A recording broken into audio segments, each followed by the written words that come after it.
네, 서초의 봄 시간입니다. 여러분들이 좋아하시는 더불어민주당 이용우 의원과 함께합니다. 어서 오세요. 안녕하세요. 네.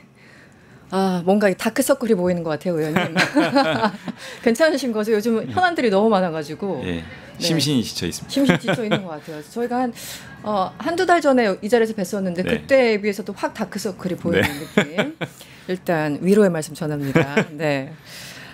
오늘 새벽에 권성동 의원 드디어라는 표현을 쓸까요? 결국은이라는 표현을 쓸까요? 구속이 됐습니다. 어떻게 보셨습니까? 예, 그 영장 심사 전부터 이건 구속 각이다 이렇게 제가 좀 확언을 한 바가 있는데요. 사실 그 수사가 본격적으로 진행되는 와중에 제가 특검 수사 중에 가장 혐의점이 명료하다라고 봤던 지점이 바로 권성동 의원에 대한 수사 지점이었습니다.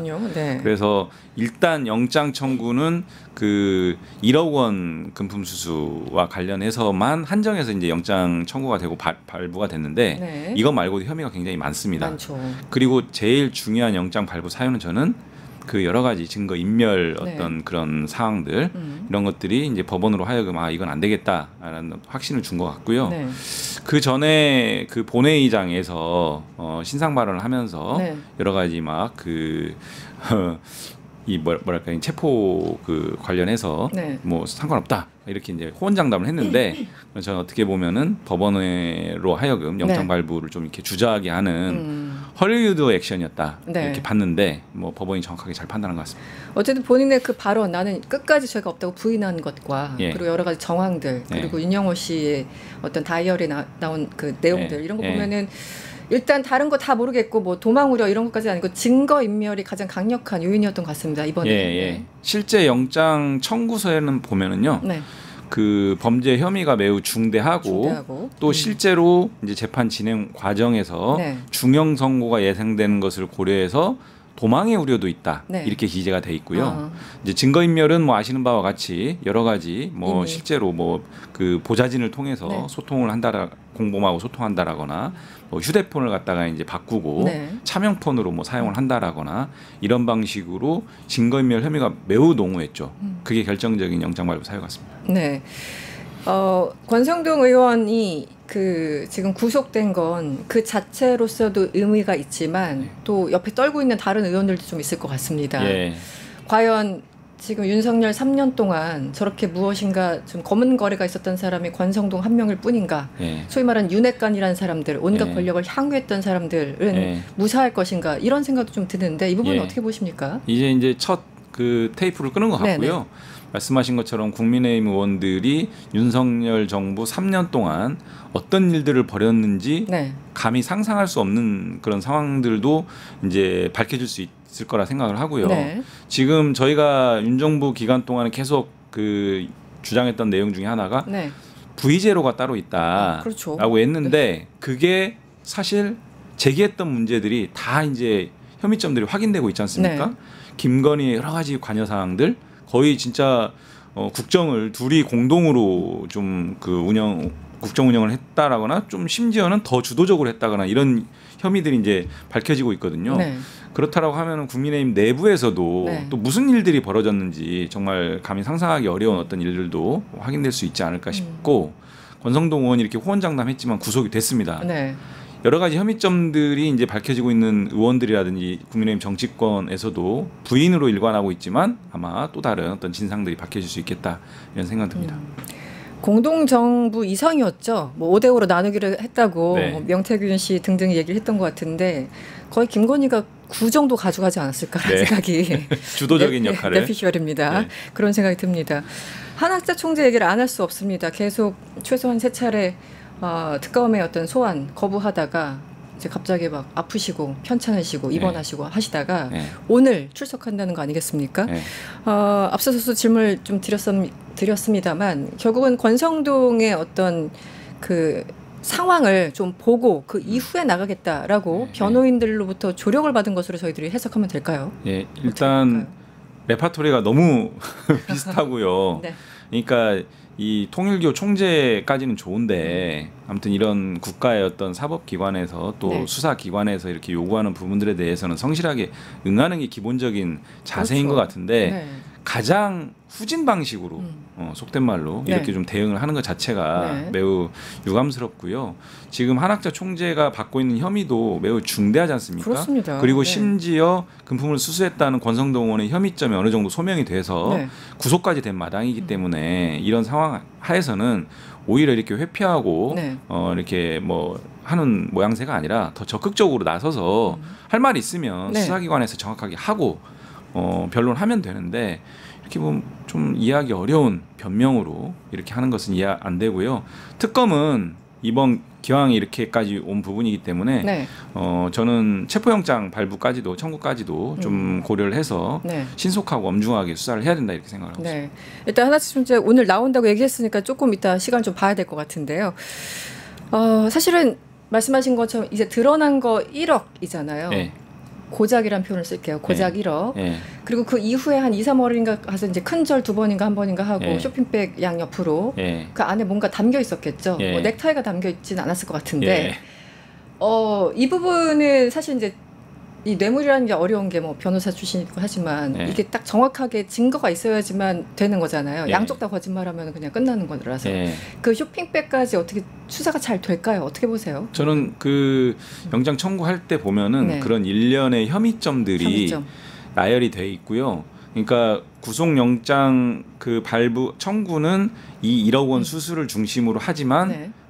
나머지 일련의 과정들도 네. 이제 적시가 돼 있고 하기 때문에 네. 당연히 수사를 해야 될 지점으로 보여지고 그것뿐만이 아니고 이제 한학자 총재의 네. 그 원정 도박 관련된 수사 이 수사에 대한 것들을 권성동 의원을 통해서 이렇게 이제 유출되는 네. 이런 혐의점들도 지금 알려지고 그렇죠. 있고 네. 그래서 이런 일련의 어떤 상황들을 다 이제 수사의 대상으로 삼아서 할 수밖에 없고요. 또 심지어는 선거와도 관련돼 있지 않습니까? 그렇죠. 대선과도 관련돼 있고 당원 당 가입. 대표 네. 선거와도 좀 관련돼 있고 네. 그다음에 정당법상의 어떤 당원 그 통일교원들의 집단적인 가입 네. 이런 문제를 포함해서 여러 가지 혐의점이 권성동 통일교를 중심으로 핵심으로 해서 네. 지금 이제 제기되고 있기 때문에요. 네. 특검에서는 이런 부분들 가감없이 수사할 것으로 기대합니다. 네. 지금 권성동 의원과 통일교 관련해서 나온 것만 이 정도고 그것만 해도 지금 몇 개만 말씀하셨는데 너무 많지 예, 않습니까? 예. 그리고 또 김건희 쪽하고 또 다른 영역이고요. 예. 그리고 지금 생각해 보면은 다시 한번 생각을 해보면 지난 3년 동안 이 김건희 파와 윤핵관 파가 좀 갈려서 예. 서로 약간 경쟁 관계였잖아요. 예. 본인들끼리 견제하고 뭐 이랬던 상황이잖아요. 그래서 어디까지 뻗어 나갈지 그것도 예. 관전 포인트가 아닌가 싶습니다. 혐의점이 많은 것뿐만이 아니고 네. 중대합니다. 그렇죠. 예, 정치와 종교가 이렇게 한 몸처럼 움직여가지고 정말 있을 수 없는 일들을 국민들이 모르는 뒤에서 네. 벌였고 그것이 이제 진실로 역사의 어떤 전면으로 이제 등장하고 있는 상황이기 때문에 매우 중대한 혐의점이다라는 점도 좀 강조하고 싶습니다. 이게 뭔가 너무 중대한 사건들이 계속 반복되니까 오히려 희석되는 것 같아요. 사실 예. 목걸이 하나만 해도 엄청난 건데 예, 뭐 양평도 나와 뭐 예, 주가 조작도 나와 이게 너무 많으니까 예를 들어 예. 김건희 씨 같은 경우도 그렇고 권성동도 그렇고 그 예전에 이명박 때 그 유행하던 말 있잖아요. 비리를 비리로 덮는다. 네. 그런데 지금도 다시 그 몇 배에 해당하는 일이 계속 나오니까 요즘 이제 사람들이 뭐 1억 원 뭐 조금 받았네. 약간 뭐 예. 이런 뉘앙스가 있어요. 이것도 예. 참 안 좋은 하나의 어떤 모델을 만들어낸 게 아닌가 싶습니다. 네. 예. 김상민 전 부장검사 얘기를 좀 해볼까요? 예. 오늘 예. 이제 출석을 하는데 구속영장 실질심사가 열리죠. 이유한 작가 님한테 미안하지만 어쨌든 이 작품 얘기가 계속 나오고 있습니다. 그리고 한 1억 2천인가 1억 4천으로 특정한 것 같습니다. 어떻게 보십니까 오늘 구속 여부? 예, 일단 그 영장 청구와 관련해서는 혐의점을 그 뇌물로 접근하기보다는 이제 청탁금지법 네. 사안으로 좀 접근한 측면이 있는 것 같고요. 아마도 일단 영장 청구는 확실한 부분을 중심으로 좀 하고 조금 더 수사가 진척이 됐을 때 뇌물까지 갈 수도 있고 열어놓고 수사를 하지 않을까 싶긴 하고요. 그다음 이 그림에 대해서 이제 김상민 전 검사가 이제 변론하기를 자기가 직접 구매를 하긴 했지만 이거는 대행했을 뿐이다. 중개라고 표현하더라고요. 중개. 예, 구매 중개를 했을 뿐이고 대금도 그 김건희 씨의 오빠 김진우 씨로부터 이제 받아서 지급을 했기 때문에 나는 이거를 직접 구매해서 내가 청탁의 어떤 그런 도구로 활용한 게 아니다. 이런 취지로 이제 그 변론을 하고 있는데요. 아마 그 지점이 분명하게 오늘 실질심사에서 드러나지 않을까 싶고요. 이 대금의 출처라든지 네. 이런 것들은 뭐 너무나 쉽게 확인될 수 있기 때문에 오늘 구속영장 실질심사 과정에서 그런 부분들이 명확하게 드러나지 않을까 싶습니다. 이 부분을 조금 설명해 주시면 어떨까요? 뇌물죄가 아니라 왜 청탁금지법이지? 뭔가 네. 좀 약해 보이는데 이런 네. 느낌을 받을 수 있는데 네. 이게 다 이제 논리가 있겠죠. 네. 전략일 텐데 네. 이 부분을 좀 법률적으로 설명해 주시면 어떨까요? 일단 뇌물죄는 그 아시는 바와 같이 이제 이 대가성이 네. 명확하게 좀 드러나고 네. 그런 과정에서의 어떤 진술이라든지 물증이라든지 이런 부분들이 좀 명확하게 이제 확보가 돼야 되는데 네. 아직까지 그 지점까지는 이런 부분들이 이제 아직 확인이 안 된 네. 측면이 있어서 좀 확실한 네. 어떤 청탁이라는 것은 이제 금품을 제공하는 것 자체로만으로도 그렇죠. 네. 일정 금액이 넘어가면은 바로 성립이 되기 때문에 그런 확실한 혐의점을 가지고 먼저 구속영장을 발부받고 네. 좀 더 추가적인 수사를 통해서 그런 부분 뇌물죄까지도 열어놓고 수사가 진행되지 않을까 네. 그렇게 생각을 합니다. 네, 여러분들 걱정하지 마시라고 예. 다시 한번 여쭤봤습니다. 한동훈 전 대표 얘기를 해보겠습니다. 그 특검에서 계속 좀 조사를 받으라 요구를 했는데 무슨 독립운동 하듯이 네. 안 나가겠다. 네. 그래가지고 결국은 공판전 증인신문 23일 열릴 예정인데요. 네. 여기에 안 나갈 수도 있죠. 안 네. 나가면 강제구인을 네. 재판부에서 이제 판단해서 강제구인 여부를 결정하는 겁니까? 네. 어떻게 되는 건가요? 이게 특검이 네. 제가 이렇게 표현했어요. 참 신선한 초식을 구사했다. 신선하다. 네. 신선한 초식이다. 왜냐하면은 네. 사실은 지금 국민들께서 증인신문 아직 기소돼서 재판을 하는 게 아닌데 이렇게 생각하실 수 있거든요. 생소해요. 네. 그러니까 수사 과정에서 그 법원에서의 증인신문을 통해서 그 진술을 수사의 어떤 증거로 이제 활용하는 건데 네. 사실 이게 형사소송법에 규정돼 있습니다. 네, 네. 근데 사실은 거의 사용하지 않죠. 왜? 웬만하면 다 나와서 진술하거든요. 그러니까 이런 방식으로 법을 아는 사람들이 더 이런 것들을 계속 그 진술 거부를 하고 네. 참고인이니까 자기를 어떻게 할 수 없다라는 그 판단 하에서 네. 계속 진술 거부를 하니까 특검도 형사소송법에 규정된 대로 중요한 진술을 확보하기 위해서 네. 법원을 향해서 이 사람 진술 계속 안 하니 법원에서 불러가지고 증인신문 형식으로라도 진술 증거를 좀 확보하게 해달라라고 네. 했더니 법원이 좋다. 필요해 보인다. 이렇게 해서 받아들였거든요. 그렇죠. 인용을 해서 이제 했는데 네. 이 증인신문 절차에서 만약에 출석 불응을 하게 되면 네. 과태료 부과가 가능하고요. 과태료. 예. 네. 그 다음에도 불응하면은 강제 구인장 발부해서 강제 구인도 가능합니다. 그러니까 한동훈이 지금 얘기하는 것은 내가 책에 다 했던 얘기들이 있고 방송에 나와서 했던 얘기들이 있는데 네. 왜 꼭 나를 불러서 증인으로 또는 그 참고인으로 진술을 받으려고 하냐 추가적으로 이런 얘기 하는데 아는 사람이 더 그런 얘기 하니까 더 밉상이죠. 그렇죠. 아니 자기 책이 무슨 뭐 법정에서 중요한 증거물로 사용된다거나 이런 부분들이 네. 이제 그런 어떤 신빙성이랄까 이런 것들이 좀 떨어질 수 있는데 그러기 때문에 직접 진술을 갖다가 증거로서 확보하려고 하는 거거든요. 네. 그걸 너무나 다 알 거예요. 알죠. 알면서도 저렇게 꼬무니 빼는 것은 전혀 적절한 태도가 아니고 한동훈 씨가 했던 그 말 그대로 법 앞에 예외는 없습니다. 네. 직접 출석해서 진술하는 게 맞고요. 또 그냥 사안이 아니고 내란, 계엄 정말 있을 수 없는 일에 대한 진상을 규명하자는 것인데 네. 스스로 이런 부분들에 대해서 분명히 잘못했다라고 얘기하면서도 네. 진상 규명에 대해서 이렇게 꽁무니를 빼는 태도는 매우 부적절하다. 도저히 이해가 안 돼요, 저는. 아니 어떤 사람이 그 검찰 혹은 특검한테 야 필요하면은 내 자서전 봐. 네. 필요하면 내 글 봐. 이렇게 얘기를 합니까? 더군다나 지금 장관 출신 아니에요. 그냥 검사 출신뿐만 아니라 장관 출신인데 다 아는 사람이 이런 얘기를 하니까 좀 황당하고 그래서 도대체 한동훈의 속내는 무엇일까? 얼핏 생각하기에는 내가 마치 이 불법 계엄 해제하는데 내가 나서서 가능했던 일이라면서 떠벌리고 다니지 않습니까? 물론 이제 기여한 면이 있죠. 그 당일날 18명의 의원인가가 참석했으니까요. 그런데 그렇다면 당장 나가서 이런 상황이에요라고 설명을 하면 좋을 것 같은데 그게 자연스러워 보이는데 굳이 독립운동하듯이 안 나가고 있잖아요. 지금. 열사라도 되는 듯이. 그래서 이제 정치적으로 해석하자면 가서 이거를 순순히 뭐 얘기를 하고 설명을 하면 소위 말하는 배신자 프레임에 걸려드는 게 아닌가, 그걸 우려해서 이렇게까지 네. 과도하게 반응하는 게 아니냐라는 해석도 나오던데 의원님은 어떻게 보세요? 아니 이미 뭐 책에다가 다 썼다면서 왜 그 진술은 못하는지 좀 이해는 안 되고. 가서 읽던가 책을. 네. 그것도 좋은 조식이네요. 질문하면 책 보고 몇 페이지에 있으니까 참고하시고. 뭐. 메모해주고 하이라이트 해주고. 네. 그래서 아무튼 지금 이 계엄과 내란에 대한 진상 규명을 위해서 우원식 의장님도 나가시고, 그렇죠. 국가의전서열 2위인 국회의장께서도 나가시고 그렇습니다. 다 협조하고 하는데 뭐 의장님이라고 그 수사 기관에 출석하는 게 모양새가 좋겠습니까? 얼마나 긴장하시고 또 기분 안 좋으셨겠어요. 그리고 그 당시의 상황들을 다 또 기억을 복귀하셔야 되고, 왜냐하면 진술을 잘못하면 안 되니까. 그렇죠. 그런 여러 가지 시간과 노력을 기울여서 모든 어떤 책임 있는 그 사람들이 또 심지어 지금 현직 국민의힘 정치인들도 참고인 진술하러 다 그렇죠. 오라 그러면 다 가고 있습니다. 근데 전 대표라는 사람이 왜 이렇게까지 그 궁색한 변명으로 이제 이렇게 꽁을 빼는지 이해할 수 없고요.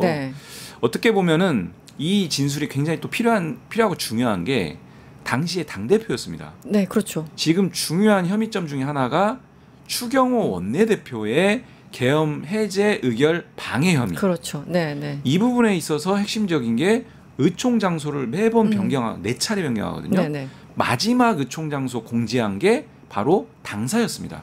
자정 바로 직후에. 네네. 당사가 마지막 공지 장소였어요. 그리고 나서 그 추경호 원내대표가 국회의장님하고 통화하면서 시간을 좀 더 달라 그랬어요. 그랬죠. 그러니까 당사로 최종 공지하고 시간은 더 달라고 하고, 국민들이 보기에는 이거 굉장히 의구심이 있는 이상하죠. 상황이거든요. 국회도 아니고. 그러면 의총 공지라든지 의총 장소라든지 의총 자체라든지 이런 것들에 대해서는 원내대표와 당대표가 긴밀하게 저는 소통했을 거라고 보여지는데, 그 과정에 대한 진술이 매우 중요하지 않습니까? 그렇죠. 사실관계가. 그러면은 진짜 직접 당사자인 격이에요. 나가서 밝혀줘야 되거든요. 있는 그대로. 뭐 없는 얘기 해달라는 것도 아니고. 그렇죠. 있는 그대로. 또 본인은 그 회의장 안에까지 들어와 있었고 계속 소통을 하고 있었고. 그렇죠. 이해할 수 없습니다. 그러니까 정치적으로밖에 해석이 안 되는 거예요. 그래서 바로 이러한, 그러니까 왜 논리적으로 모순되니까. 어쨌든 23일 날 나갈지 안 나갈지 조금 지켜보도록 하겠습니다. 한마디만 꼭 하면 자잘자잘한 생각 머릿속으로 너무 많이 하지 말고요. 역사 앞에 당당하게 출사하기 바랍니다. 저희 모두가 하고 싶은 얘기이기도 합니다. 다음 조희대 대법원장 얘기를 할 텐데요. 저희들이 준비한 영상 먼저 확인하겠습니다.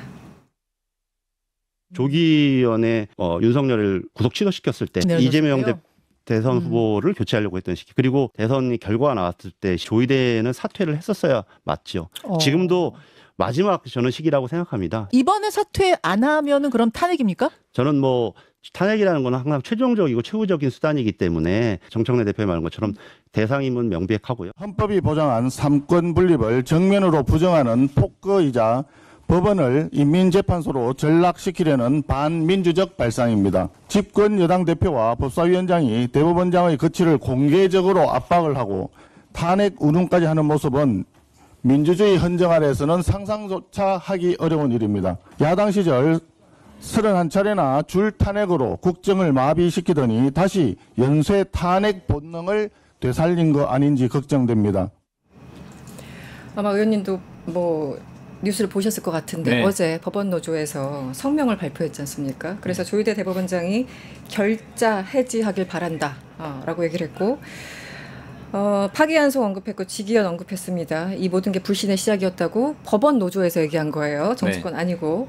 그래서 또 이런 한마디를 덧붙였는데, 조희대 대법원장은 검찰총장 시절에 윤석열과 닮아가고 있다. 요즘 최고의 모독 아닙니까? 윤석열과 닮아가고 있다. 이걸 노조에서 발표했습니다. 일단 어떻게 보셨어요? 일단 사법부의 독립, 삼권 분립 또는 사법부의 정치적 중립 매우 중요한 헌법적 가치 맞고요. 근데 이 헌법적 가치를 쓰레기통에 내던진 것은 다른 누구도 아니라 조희대 대법원장입니다. 잘 복기해 보시면은 9일 만에 정말 번갯불에 콩 구워 먹듯 재판을, 전원합의체 판결을 통해서 국민에게 가장 그 전폭적인 지지를 받고 있었던 대권 후보를 대선 목전에 두고 말하자면 날리려고 했었던 그런 행태인데요. 다른 거 다 빼고, 정치적인 거 다 빼고 9일 만에 그 많은 기록을 검토하고 네. 심리를 하고 서로 간의 심증을 형성해서 판결문 작성까지 완료해서 선고까지 한다. 불가능합니다. 물리적으로. 네. 그렇다라고 하면 저는 그 전원합의체 회부되기 전부터 대법관들이 대법원장을 포함해서 기록 검토와 심리와 심증 형성들을 해나갔을 거 아니냐라고 하는 강력한 네. 합리적인 의심을 네. 의혹을 제기할 수밖에 없고요. 네. 그것은 바로 뭐냐면 네. 심판권 없는 법관들에 의한 재판 진행입니다. 저는 이 지점에 대한 네. 명확한 진상이 규명돼야 되는데 네. 이런 강한 의혹이 제기되는 마당에 네. 9일 만에 이렇게 끝냈거든요. 이거야말로 대법원 스스로가 정치 한복판에 뛰어든 말 그대로 사법부의 정치적 중립을 정면으로 훼손한 겁니다. 네. 사법부의 독립이라는 것도 마찬가지고요. 그렇다라고 하면 사퇴 아닌 탄핵까지도 너무나 당연하게 나올 수밖에 없는 네. 얘기들이고요. 네. 저는 조희대 대법원장, 조희대 코트가 이런 일들을 벌이고 묵묵부답 내부에서도 사퇴하라고 그때 당시에 부장판사가 그랬었죠. 코트넷에 글도 올리고 했지 네. 않습니까? 네. 이런 방구 없다가 그리고 계엄과 내란에 대해서 이런 방구도 없다가 이제 와서 사법부의 독립, 정치적 중립, 상권 분립 정말 가당치 않다. 이런 말 드리고 싶고요. 네. 이 정치적 중립과 사법부의 독립이라고 하는 것은 스스로가 자정을 통해서 엄중하게 정말 소중한 가치니까 지켜낼 노력을 하는 전제 위에서 외부에 얘기할 수 있는 것이지 그렇죠. 네. 스스로가 이렇게 다 훼손시키고 파괴시켜 놓고 네. 외부에서 오히려 사법부의 정치적 중립과 독립성을 확보하기 위한 일련의 노력들을 폄훼하면서 집단적으로 법원장들이 모여가지고 시위하듯 그러니까요. 국민들 앞에 네. 이런 행태들은요 매우 부적절하고 매우 잘못됐다 이런 말씀 좀 꼭 드리고 싶습니다. 파기환송 자체가 조희대가 그냥 정치에 그냥 한복판에 뛰어든 거잖아요. 후보를 네. 제거하려고 했기 때문에 그것도 네. 한번 명확하죠. 그리고 지난주 이재명 대통령 기자회견 바로 다음 날 보란 듯이 42명. 네. 지난 그 불법 계엄 때 단 한마디도 안 했던 그 고위직들이 나란히 모여가지고 네.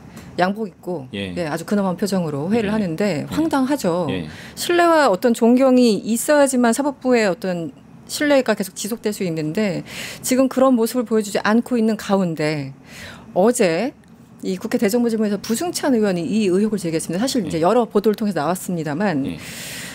윤석열 파면 직후 조희대 대법원장과 한덕수 당시 국무총리 수상한 만남이 있었다. 그리고 일각에서는 예전에 그 최현순 씨의 동거남으로 알려진 김충식도 같이 있었다. 뭐 이런 여러 가지 의혹이 제기된 바 있었습니다. 그런데 네. 어제 부승찬 의원이 국회에서 다시 한번 이 문제를 질문한 겁니다. 이 부분은 어떻게 보세요? 그때 당시에 네. 이제 어제 부승찬 의원께서 이제 그 제보받은 사항을 네. 그 밝히기 전부터도 네, 네. 사실 그런 그 문제 제기 의혹들이 상당히 많이 이제 많았었죠. 돌았어요. 네, 네. 실제로 이렇게까지 이상하게 진행되는 과정들에 대해서 이거는 조희대 대법원장의 단독 플레이 또는 독자적인 판단일까라고 네, 네, 네. 하는 얘기들이 굉장히 많이 돌았었고 네. 그래서 저희가 그런 여러 가지 전원합의체의 그 심판권 없는 재판, 전원합의체의 이제 정말 있을 수 없는 그런 판결 과정, 네. 그다음에 아까 말씀하신 한덕수 총리와의 그런 대화 과정 이런 부분들이 다 사실인지 여부들을 명확하게 한번 확인하는 것은 반드시 필요하거든요. 네. 그래서 저희가 국정조사가 됐든 네, 네. 특검이 됐든 네. 어떤 내용으로든 진상은 반드시 밝혀야 되는데 그것이 지금 덮고 넘어가고 있지 않습니까? 그렇죠. 저는 그 이후에 내란 재판 과정에서 보여줬던 사법부의 행태들, 뭐 지기현 부장판사를 네. 포함해서 네. 이런 행태들보다 더 중요한 게 저는 그 지점이라고 보거든요. 네. 그래서 이런 것들을 다 종합했을 때 네. 과연 조희대 대법원장이 더 이상 사법부의 수장으로서 국민적인 어떤 신뢰를 받을 수 있을까? 네. 그리고 이 내란 재판의 어떤 결과물이 나왔을 때 국민들이 네. 이걸 과연 올곧게 판결 결과를 수용할 수 있을까? 이미 저는 그 결과가 나오기 전부터 다 훼손됐다고 생각합니다. 그렇죠. 네. 그래서 사법부가 스스로 자정을 통해서 이런 부분들을 좀 교정했으면 좋겠는데 네, 네. 저희가 목소리를 엄청 많이 냈지 않습니까? 근데 교정을 안 해요. 스스로 그냥 묻고 넘어가려고 그래요. 못 들은 척하고 있어요 지금. 그러니까 네. 입법 기관으로서 그러면 이걸 계속 봐야 되느냐? 네. 망언을 일삼는 송원석 대표가 저렇게 방송에서 얘기하는데요. 네. 삼권 분립과 사법부의 독립이라는 것은 각자가 그냥 가만히 기관들 놔두는 게 아닙니다. 네, 네. 완전히 오해하고 있는데요. 네. 삼권 분립과 사법부의 독립이라고 하는 것은 문제가 있을 때는 서로 견제하고 비판하고 대안을 마련해서 균형점을 찾아가라는 겁니다. 네. 각 3부가 그냥 각자 플레이하면 끝나는 게 아니에요. 각자 플레이하는 과정에서 문제가 있으면 그걸 갖다가 견제를 하고 균형점을 그렇죠. 찾아야 되는데 네. 바로 이 지점입니다. 사법부가 지금 나락으로 가고 있거든요. 네, 네. 그럼 이걸 가만히 놔두는 게 사법부의 독립이나 상권 분립의 정신이 아니고요. 다른 부에서 네. 저희 입법부지 않습니까? 네, 네. 입법부인 국회가 나서서 네. 교정을 해주고 견제하고 균형점을 찾아줘야 되거든요. 네. 스스로 자정할 수 있도록 계속 목소리를 냈지만 안 하고 더 이상한 방향으로 가니까 입법적인 절차를 통해서 국민의 대표기관인 국회가 이런 부분을 시정하겠다라고 하는데 이런 입법 행위를 마치 위헌이라는 딱지를 붙이면서 네. 우리 건들지 마라고 집단적으로 시위하는 네. 이런 행태들 국민들이 도저히 이해 못할 겁니다.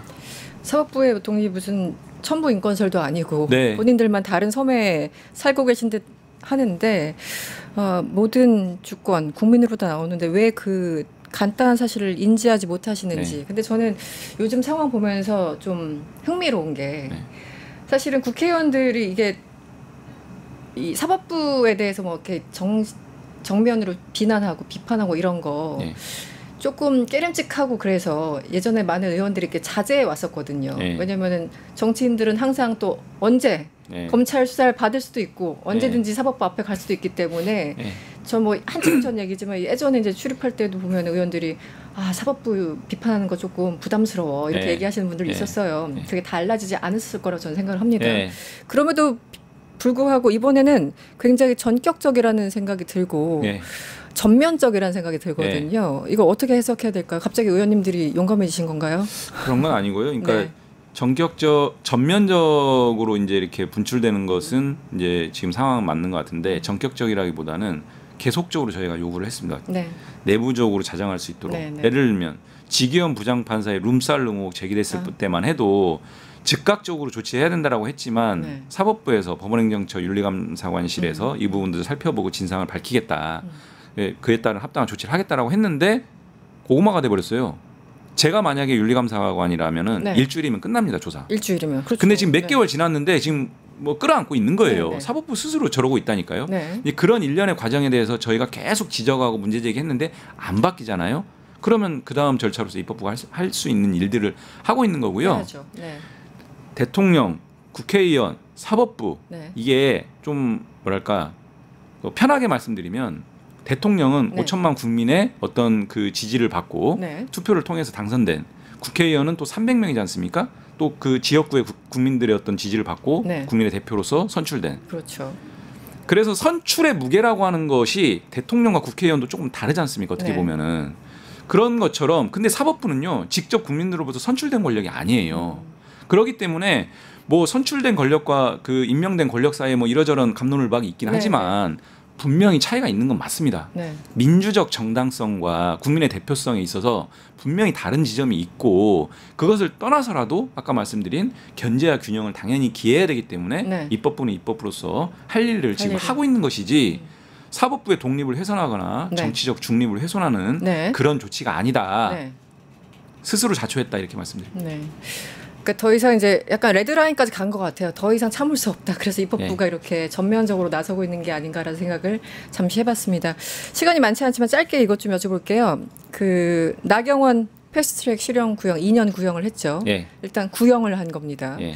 그런데 어제 다른 이제 법조인과 얘기할 때 이거 좀 약하다. 네. 혐의가 한 3개 정도 되는데 뭐 선진화법, 뭐 예. 특공법 해가지고. 그런데 고작 2년 나왔는데 저렇게까지 반응을 하다니 점점점 뭐 이런 내용이었어요. 예. 의원님은 어떻게 보셨어요? 일단 2년 구형. 그 양형 자체 구형 양형 자체는 저도 경미하다고 보는데 한편으로 보면 이제 통상 공직선거법도 비슷한데요. 네. 그 의원직 박탈하고 결부돼 있는 부분이 있어서 네네. 만약에 그 양형대로 확정되거나 네. 또는 징역형이 확정되면은 그 의원직이 박탈이 됩니다. 근데 그 무게감까지 엎어서 보면 상당히 좀 무거운 네네. 범죄 혐의로 지금 기소 재판을 받고 있는 중이다라는 것은 확인이 되는 거고요. 네. 저는 일명 빠루 사건이라고 하지 않습니까? 그렇죠. 국회에서 있을 수 없는 일들을 벌였고요. 그런 행위를 했던 사람이 가장 중요한 국회 상임위의 법사위 간사로 등장을 하겠다라고 하는 것은 네. 어불성설이다. 이 상임위 자체를 갖다가 원만하게 이끌어야 되는데 그 정반대의 입장에서 폭력 행사를 했던 사람이 재판을 받고 있는 와중에 네. 그 간사를 간사가 하겠다? 맞지 않고요. 네. 또 심지어 법원은 피감기관입니다. 법사위에. 피감기관에서 지금 재판을 받고 있어요. 유죄가 선고될 가능성은 매우 높고 이런 상황에서 저는 국민의힘이 지금이라도 빨리 조치해서 정리했으면 좋겠고요. 다른 간사로 네. 보통 재선급이 하지 않습니까? 그렇죠. 뭐 네. 5선까지 해가지고 뭐 이렇게 재판 받고 있는 사람을 이렇게 굳이 밀어 넣으려고 하는지 이해가 안 됩니다. 네. 네. 어제 뭐 여러 가지 그 망언들이 쏟아져 나왔는데 네. 어제 이제 박지원 의원에 네. 대해서 이제 곽규택 의원이 정말 그 상상할 수 없는 발언을 했잖아요. 네. 와, 정말 이렇게까지 수준이 떨어져도 되는 겁니까? 네. 일단 두 가지인 것 같아요. 곽규택 의원이 깜빡하고 몰랐다. 뭐 이제 돌아가신 것 자체를 몰랐을 수도 있고 네. 알았다면 정말 더 이상한 거고요. 네. 이 어떻게 보셨어요? 어제 그 국민의힘 측의 어떤 반응이나 이런 것들.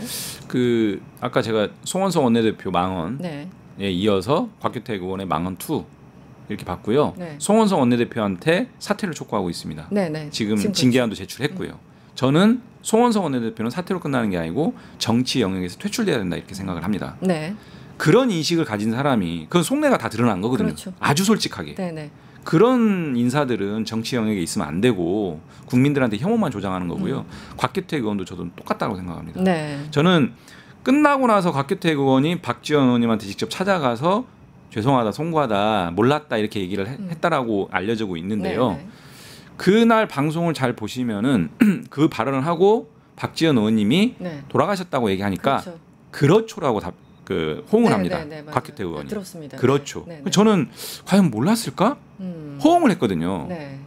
그래서 만약에 정말 알고도 그런 질문을 하고 했다라고 하면은 있을 수 없는 일이고요. 기본적인 정치인의 그걸 떠나서 최소한의 인간적 네. 도리도 안 되는 사람이기 때문에 그렇죠. 네. 저는 뭐 징계안 제출은 당연하고요. 스스로 사퇴하고 정치 영역에 머물면 안 된다. 한두 번이 아니거든요, 사실 곽규택 의원은. 아우 거의 뭐 지금 법사위 깽판 치고 있는데 거의 선두에 네. 서 계신 분이잖아요. 네. 제가 보기에는. 네.